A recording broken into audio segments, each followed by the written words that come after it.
E aí, pessoal, sejam bem-vindos a mais uma videoaula. Hoje a gente vai dar continuidade ao tema Evolução Estelar. Na aula da semana passada, a gente fez uma aula pelo Meet, uma aula muito bacana, e hoje a gente só vai dar aquele pequeno encerramento desse tema que é bem interessante para vocês, tá bom? Como vocês já sabem, a gente já debateu isso em sala de aula via Meet, a evolução estelar é o nome dado a uma série de estágios e mudanças que ocorrem na vida de uma estrela. Essas etapas elas avançam de forma gradual e lenta, podendo levar até bilhões de anos. As estrelas, assim como nós humanos, elas nascem, vivem e morrem. O primeiro estágio da estrela, obviamente, é o nascimento, né? A gente pode ver aqui umas imagens, pequenos exemplos de estrelas para vocês.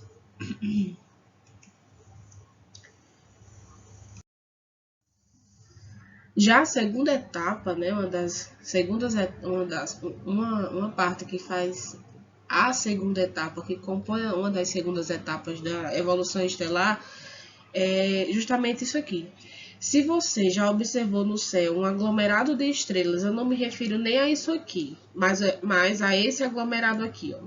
Você consegue observar no céu, né? Num dia claro, sem muitas nuvens, sem estar nublado, principalmente quando falta energia na nossa casa, que a galera tende a ir para fora, né? Ficar na rua, e a gente consegue observar as luzes das estrelas. E muitas dessas vezes a gente consegue observar estrelas reunidas assim, dessa forma. Aqui nem tanto, a gente não chega a ver dessa forma, mas desse jeitinho aqui, com certeza a gente encontra. Já algum de vocês já podem ter visto. E esse aglomerado estelar, ele é um verdadeiro jardim de infância, porque é justamente nessa etapa aqui que a gente está observando agora que essas estrelas elas são formadas, já são estrelas recém-nascidas, é assim que elas são chamadas, estrelas recém-nascidas. E elas são formadas, lembra que eu falei por um estágio de uma nuvem de gás e poeira? A gente falou isso na aula da semana passada. Eu espero de verdade que vocês não tenham esquecido. E existe um tipo de aglomerado estelar, o chamado aglomerado globular, que é exatamente esse aqui, ó. Aglomerado globular, onde as estrelas elas estão bem juntinhas em um ponto quase esférico. Essas estrelas parecem a gente no jardim de infância, na primeira semana de aula, que a gente não tem amigos, a gente não conhece ninguém, é todo mundo novo, todo mundo se conhecendo.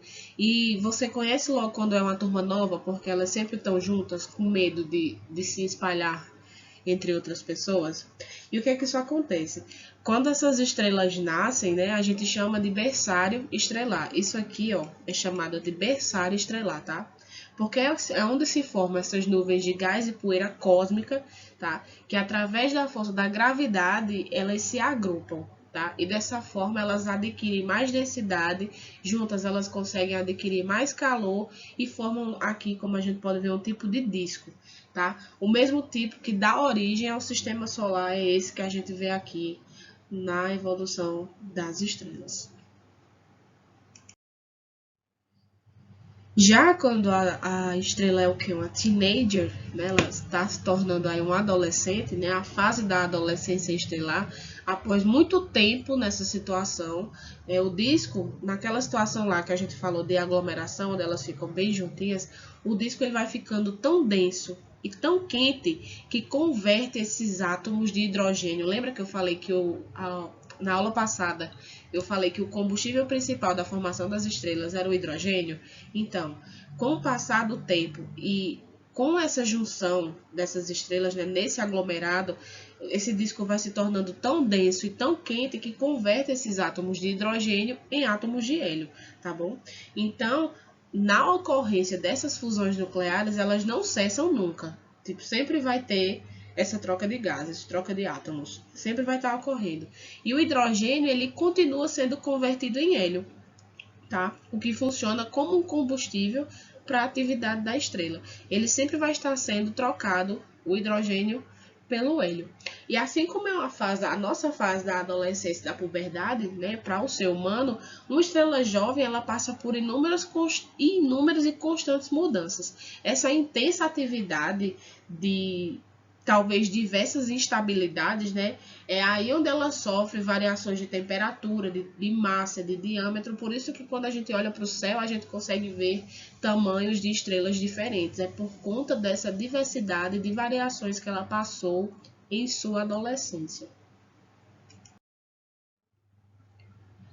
Ou estrela de fases, hein? Assim como nós, essa estrela também tem várias fases. Aqui nessa imagem vocês podem ver uma ilustração, né, um desenho feito, obviamente que não é uma foto retirada do espaço sideral, mas é um desenho para ilustrar, para vocês tentarem entender como é essa mudança de fase, tá?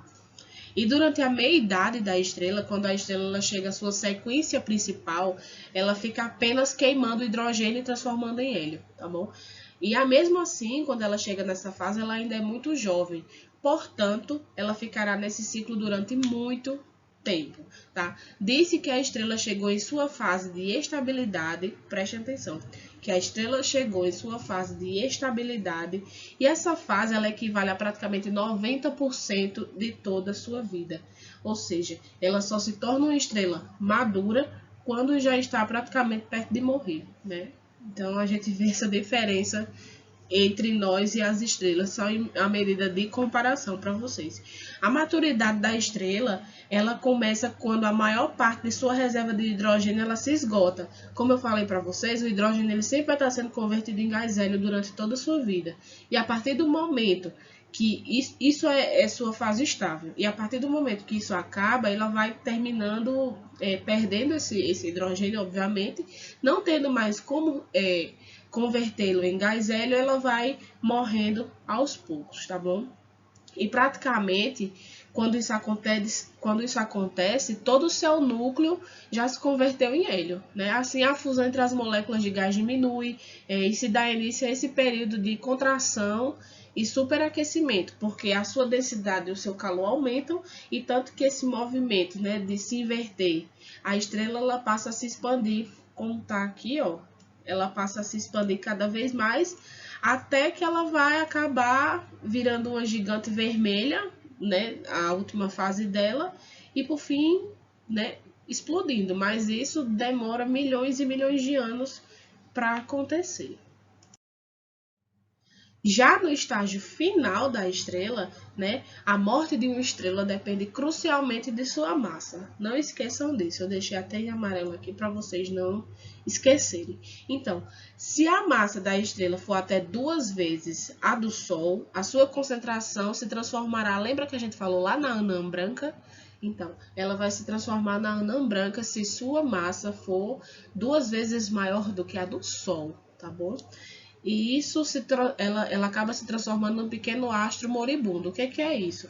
É aquele que não faz tanta diferença no meio em que ele vive, né? São 6 vezes menor que o seu tamanho original. Na verdade, ela faz uma regressão de tamanho. Se sua massa for 2 vezes a 3 vezes a do Sol, a sua contração será tão violenta que as partículas de gás tornam-se nêutrons, tá bom?